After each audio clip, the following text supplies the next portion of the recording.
Hello, it's Alex and welcome to Hey Little Drifter. Today I'm going to be making some horror recommendations for the Halloween season. I did make a video like this last year, so I'll leave that linked below in case you want to go check it out. And I didn't want to just talk about the same books again this year, so this year's theme is Paperbacks from Hell, and I'm going to be talking about some sexy vintage horror from the 1970s, 80s and 90s. All of these books I have read and really enjoyed. They were all 4 or 5 star reads for me, so definitely ones that I would recommend. If you like supernatural and haunted house stories, I have a few recommendations. First up is Burnt Offerings by Robert Marasco from 1973. This is a haunted house story with a twist. This is about a family from New York who are looking to escape the city for the summer, and they find this incredible mansion at an amazingly cheap price, and the only catch is that Mrs. Allardyce, the matriarch of the family who own this home, will be staying there as well, and she keeps herself to herself in one wing of the house, so the family just need to prepare meals and take them up and leave them in her room for her. But there's definitely more going on in this house than initially meets the eye, and this is such a fantastic story. I absolutely loved this one, so I definitely recommend it. Next up is The House Next Door by Anne Rivers Siddons from 1978. This is another haunted house story with a difference. This is told from the perspective of a couple who live next door to a plot of land that is having a house built on it. But once construction begins, terrible things start to happen to anyone related to this house and anyone that moves into this house. It's set in quite a well-to-do neighbourhood, so a lot of the story is about these characters and the new people that come in and move into this house. I loved this one too, so yeah, highly recommend. And also Naomi's Room by Jonathan Aycliffe from 1991. This is a ghost story. This is about a man whose young daughter dies one Christmas time, and as he's dealing with the grief that comes with that, it affects things between him and his wife and also with his job, and he is haunted by the ghost of his daughter. This one has some genuinely creepy moments, and the story also goes in a direction that I was not expecting it to. So yeah, this one is a really great read. If you like psychological horror, here are a few awesome ones. Crawlspace by Herbert Lieberman from 1971. This is about an older couple who have moved to a remote house for their retirement, and a young man comes to their house one day to service their heating system, and it turns out he didn't actually leave, and he has been living in their crawl space. And the story goes from there, and this couple form a relationship with this young man, and it causes a lot of conflict between them and the other townsfolk. This was a really great story, really well written, and yeah, went to some different places that I wasn't expecting. Next is Pin by Andrew Neiderman from 1981. This is about brother and sister, Leon and Ursula. They had a rather strange upbringing. Their father was a doctor, and he had this anatomical model which the kids called Pin, and he would talk through Pin and educate them on various things. And as time goes on, the children form a special relationship with Pin, and when their parents die, Pin is still a very important part of their family. And Bad Brains by Kathe Koja from 1992. This is about an artist who, after an accident, begins to suffer from seizures and visions, and he embarks on a road trip to try and find a cure. This one is beautifully written and builds to a really intense climax. If you like a bit of Southern Gothic, here are a couple of recommendations. All Heads Turn When the Hunt Goes By John Farris from 1977.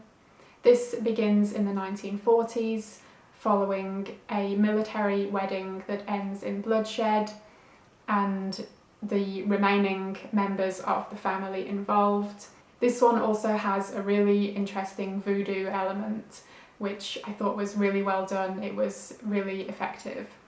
Also, The Elementals by Michael McDowell from 1981.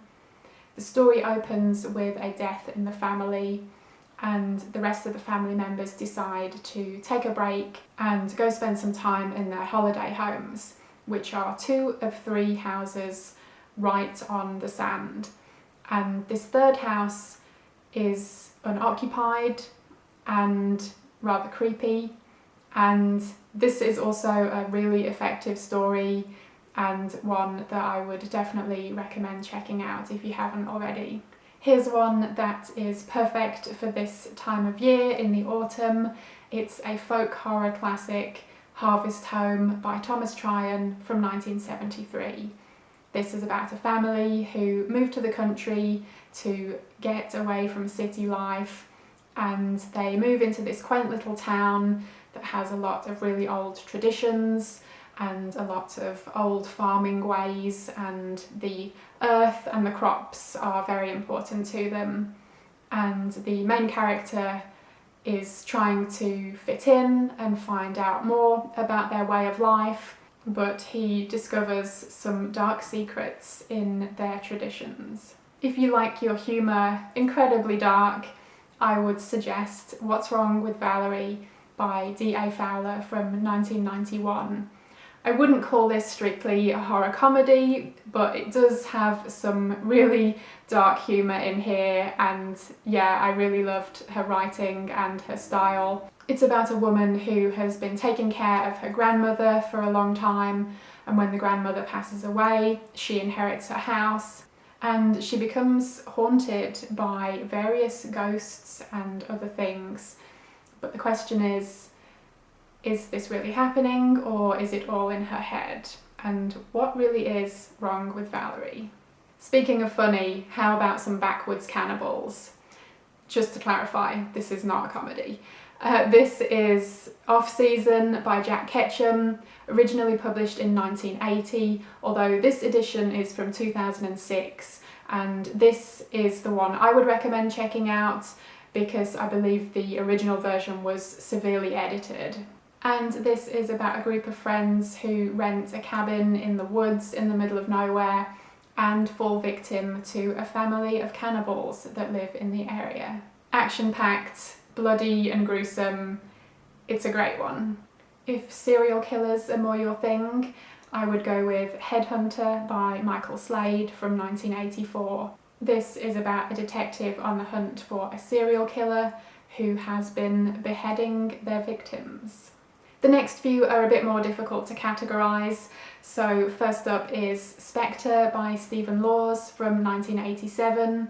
This is about a group of friends from university who, as they've gotten older, have all kind of moved on in different directions, but they come together again when it seems something from their past is coming back to haunt them. The story all kicks off when one of the friends is looking at an old photograph of the group of them and realises that one of them has disappeared from the photograph. Wait and See by Ruby Jean Jensen from 1986. This is set on a farm, and some years earlier a girl who lived there disappeared and no one ever found out what happened to her.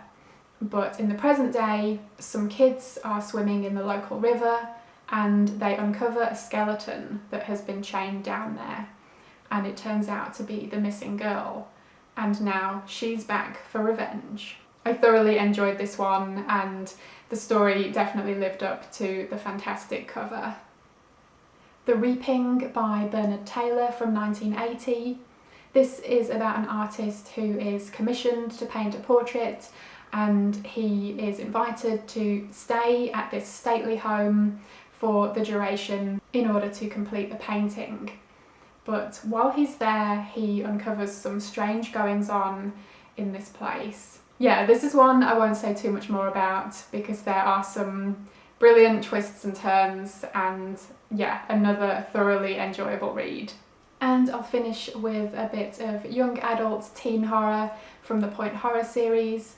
This is Trick or Treat by Richie Tankersley Cusick from 1989.